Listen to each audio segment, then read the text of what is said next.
तो वहाँ पर जो है इन्फ्लेमेशन के अंदर यूजिनोफिल्स आएंगे। मेरे करण अर्जुन आएंगे। अस्सलामुअलैकुम dear students, welcome back to base on FT. तो स्टूडेंट्स, हमने लास्ट वीडियो के अंदर इन्फेक्शन के बारे में डिस्कस कर लिया था कि क्या होता है, कैसे होता है। ठीक है, आज हम डिस्कस करने लगे हैं इन्फ्लेमेशन के बारे में। इन्फ्लेमेशन, जैसे कि आपको पता है कि इन्फ्लेमेशन का मतलब होता है सूजन। किसी भी जगह पर स्वेलिंग हो जाना, यानी कि वो जगह रेड हो जाए, तो उसको हम कहते हैं कि ये इन्फ्लेमेशन है। होता क्यों है और क्या क्या फैक्टर्स इसके अंदर इन्वॉल्व होते हैं, वो आगे हम डिस्कस करते हैं। सबसे पहले डेफिनेशन देख लेते हैं। Defence mechanism in the body है, ठीक है। Immune system recognise the damage cells in the body and start healing it. अच्छा, अब होता क्या है, जब भी किसी जगह पर चोट लगती है, ठीक है, तो वहाँ के सेल्स जो हैं वो डैमेज हो जाते हैं। अब वहाँ पर डैमेज होने की वजह से ब्लड का फ्लो जो है वहाँ पर इंक्रीज हो जाता है। क्यों? क्योंकि ब्लड के अंदर वाइट ब्लड सेल्स और रेड ब्लड सेल्स सारी चीज़ें होती हैं, प्रोटीन्स होते हैं, जो कि सेल्स को दोबारा ठीक करने के लिए ज़रूरी होते हैं। ठीक है, तो वहाँ पर इसलिए ब्लड का फ्लो इंक्रीज हो जाता है। तो ब्लड का फ्लो जहाँ पर इंक्रीज हो जाए वो जगह आपको रेड नज़र आएगी, और रेड होने की वजह से यहाँ पर सूजन हो जाएगी, इन्फ्लेमेशन हो जाएगी। ठीक है जी। तो अक्सर आपने देखा होगा कि इन्फ्लेमेशन कहीं हो जाए तो लोग बड़े परेशान हो जाते हैं, यार सूजन हो गई। तो ऐसा कुछ भी नहीं है, बल्कि ये हीलिंग प्रोसेस है और अच्छा प्रोसेस है। ठीक है, तो आप लोगों को एजुकेट करें कि इस तरह का अगर कोई सूजन हो रही है तो ये टोटली नॉर्मल है, और बॉडी को जो है अपना काम करने दिया जाए, ना कि जो है आप एंटी इन्फ्लेमेटरी मेडिसिन उसको देकर उस इन्फ्लेमेशन को ख़त्म करें। कौन कौन से फैक्टर्स हैं जो कि इन्फ्लेमेशन को स्टिमुलेट करते हैं, बढ़ाते हैं? तो सबसे पहले माइक्रोब्स आते हैं। अच्छा, फिजिकल एजेंट्स जो हैं वो हो सकते हैं, जैसे कि हमारे पास कोई चीज़ आपके पाँव पे लग गई, कोई चीज़ है, कोई छुरी से आपने काट दिया, गलती से कट गया, तो ये फिजिकल एजेंट्स के अंदर आ सकता है। केमिकल एजेंट, कोई केमिकल गिर गया आपका, कोई तेज़ाब गिर गया, कोई गर्म पानी गिर गया आपका, तो ये केमिकल हो सकता है। नेक्रोसिस जो है वो जो है सेल डेथ होती है, किसी भी वजह से नेक्रोसिस हो रही है तो वो उसकी वजह से भी इन्फ्लेमेशन हो सकती है। ट्रॉमा की वजह से हो सकती है, जैसे कि एक्सीडेंट वगैरह हो जाते हैं, उसकी वजह से इन्फ्लेमेशन हो सकती है। बर्न्स, कोई चीज़ जल गई, ठीक है, तो उसकी वजह से भी जो है आपको इन्फ्लेमेशन हो सकती है। और फ्रोस्ट बाइट कहते हैं जब आप जो है एक्सट्रीम कोल्ड टेम्परेचर में जाते हैं तो आपकी जो स्किन होती है वो डेड होना शुरू हो जाती है, तो उसको कहते हैं फ्रोस्ट बाइट। तो उसकी वजह से भी इन्फ्लेमेशन हो सकती है। अच्छा, इन्फ्लेमेटरी मीडिएटर्स क्या क्या हैं? हिस्टामीन, ब्रेडिकाइनिन्स और प्रोस्टाग्लैंडिन। इन्फ्लेमेटरी मीडिएटर्स का मतलब ये है कि ये जो है जो तीन केमिकल्स हैं, ये क्या करते हैं? इन्फ्लेमेशन को इंक्रीज करते हैं और उसको मेंटेन करते हैं।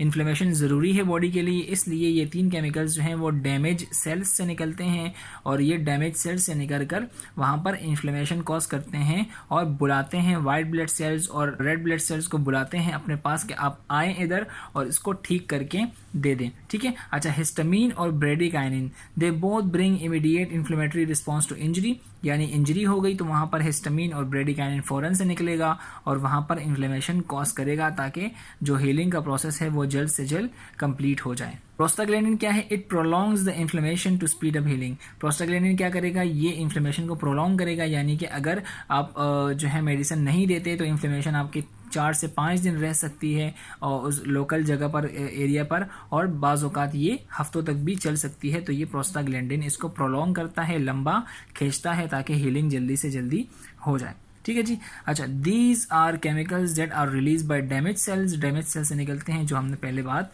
कर ली।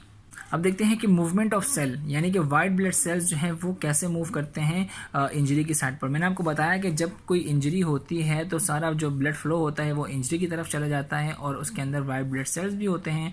तो वाइट ब्लड सेल्स के अंदर हमारे पास न्यूट्रोफिल्स आते हैं, यूजिनोफिल्स आते हैं, मोनोसाइट्स आते हैं। तो इनके अलग अलग फंक्शंस हैं, डिफरेंट काम करते हैं ये। न्यूट्रोफिल्स क्या करते हैं? अराइव अर्ली एट इन्फेक्शन, यानी कि सबसे पहले न्यूट्रोफिल्स पहुंचते हैं। परफॉर्म फेगोसाइटोसिस, फेगोसाइटोसिस का मतलब है कि डैमेज सेल्स को निगलना या वायरसेस को निगलना। तो ये न्यूट्रोफिल्स का काम है, ये न्यूट्रोफिल्स करते हैं। इनकी जो लाइफ स्पैन होती है वो 10 आवर्स होती है, यानी 10 घंटे के अंदर जो है ये सारा फेगोसाइट करके ख़त्म हो जाते हैं।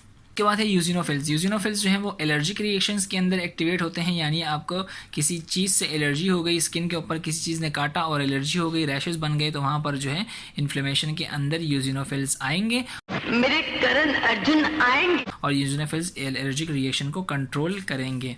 ठीक है। रिलीज इन्फ्लेमेटरी मीडिएटर्स हिस्टामीन, तो जो डैमेज सेल्स होते हैं वो हिस्टामीन जो है वो रिलीज़ करते हैं, और साथ साथ यूजिनोफिल्स भी जो है वो हिस्टामीन को रिलीज़ करवाते हैं। ठीक है। अच्छा, मोनोसाइट्स जो है इनकी लाइफ स्पेन 3 to 4 आवर्स होती है। 3 to 4 आवर्स का मतलब ये है कि 3 से 4 घंटे के अंदर ये अपना काम करके ख़त्म हो जाते हैं। ये मैक्रोफेजेस करते हैं, यानी कि लार्ज जो मॉलिक्यूल्स होते हैं मोनोसाइट्स उनको इनगल्फ करके, खाकर, निगल कर, ख़त्म करके 3 से 4 घंटे में ख़त्म हो जाते हैं और जो एरिया होता है वो डैमेज सेल से पाक हो जाता है। ठीक है।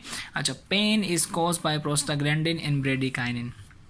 जो हमारी पेन की सेंसेशन होती है वो प्रोस्टाग्लैंडिन और ब्रेडिकाइनिन की वजह से होती है। आपको पता है कि जो प्रोस्टाग्लैंडिन है वो इन्फ्लेमेशन को इंक्रीज़ करता है। वो पेन इसलिए करवाते हैं ताकि वो जगह प्रोटेक्टेड रहे। मिसाल के तौर पर आपके पाँव के नीचे इन्फ्लेमेशन हो गई, आपको पेन ही नहीं हो रहा, तो आप चलेंगे फिरेंगे, सारे काम करेंगे और जो है आपका जो पाँव के नीचे का मैकेनिज्म है इन्फ्लेमेशन का वो डिस्टर्ब होगा। ठीक है जी। तो इसलिए पेन करवाते हैं ये प्रोस्टाग्लैंडिन और ब्रेडिकाइनिन, ताकि जो है वो जगह प्रोटेक्टेड रहे, आप जो है पाँव नीचे ना रख सकें। अब बात करते हैं cardinal science of acute inflammation. जब भी कहीं पर एक्यूट इन्फ्लेमेशन यानी अचानक से कोई इन्फ्लेमेशन होती है तो वहाँ पर आपको 5 साइंस नज़र आएंगे। सबसे पहले नज़र आएगा र्यूबर, यानी कि रेडनेस नज़र आएगी। आर से र्यूबर, आर से रेडनेस। कैलर, कैलोरीज से निकला है, कैलोरीज का मतलब होता है हीट, तो कैलर वो जगह गर्म होगी। ट्यूमर, ठीक है, ट्यूमर जहाँ पर होती है वो जगह बल्ज आउट हो जाती है, यानी कि फूल जाती है, तो फूलने से निकला है स्वेलिंग, तो स्वेलिंग वो जगह स्वेल नज़र आएगी आपको। और डॉलर जो डीएस होता है हमारे पास मेफेनिक एसिड होता है, यानी कि हमारा पेन किलर होता है, तो डॉलर यानी कि वो जगह पेन करेगी। और एक और हमारे पास जो है 5th कार्डिनल साइन है वो है फंक्शनलेसिया। फंक्शनलेसिया का मतलब ये कि लॉस ऑफ फंक्शन, यानी अगर आपके एल्बो पर जो है वो कोई इन्फ्लेमेशन हो गया तो वो आप एल्बो मूव नहीं कर सकेंगे, तो आप फंक्शन नहीं कर सकेंगे। इसलिए जो है ये 5 कार्डिनल साइंस जो है वो एक्यूट इन्फ्लेमेशन के अंदर आपको चेक करनी होगी कि ये इन्फ्लेमेशन है या नहीं है। ठीक है जी। अच्छा, all of these 4 are describe by 1st century Roman writer Aulus Cornelius Celsus. Aulus Cornelius Celsus ने जो है ये 4 पॉइंट्स दिए थे, र्यूबर, कैलर, ट्यूमर, डॉलर, ये दिए थे, ये साइंस अब उसने दिए थे 1st century के अंदर। और जो 5th साइन है जो कि फंक्शनलेसिया है, ये 5th one is notice by Rudolf Virchow. Rudolf Virchow जो कि 90s में था, उसने जो है ये 5th साइन भी नोटिस किया था। ठीक है जी। तो यहाँ तक हमारा इन्फ्लेमेशन का बहुत ही छोटा सा टॉपिक था जो कि ख़त्म हो गया है। आप जो है अपने पास पॉइंट्स जो है इसको लिख लीजिएगा और याद कर लीजिएगा। ख्याल रखें। अल्लाह हाफिज़, दुआ में याद रखें।